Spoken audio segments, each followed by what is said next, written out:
So this is why you shouldn't keep open your trade over the weekends, because your stop loss won't protect you on the market gap. So this is what happened.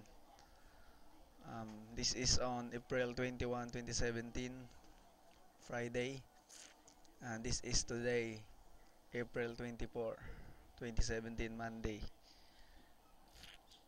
So let's measure the pips gap. Look, 1973, 197. That is almost 200 pips gap. So this is my one of my new lesson. Um, I I hang a trade on Euro USD. This is where is it? This is it. This is a micro lot size point 0.2, and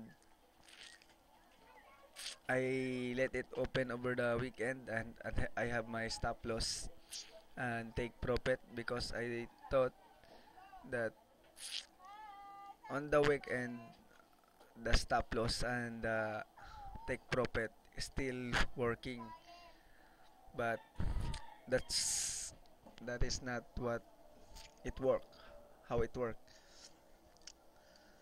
because my stop loss for this or take profit is only $0.5, 0.5, but my take profit is not working, and it is triggered when the market open today for, and I profit 200 pips. So you can see my profit is 3.98 or $4 instead of the $0.5 I set on my take profit. So this is a new lesson to me, to not hang a trade over the weekend, because if this trade go against me, it's go down, and I lost $4, and my stop loss negative 0.5 not work. That's all.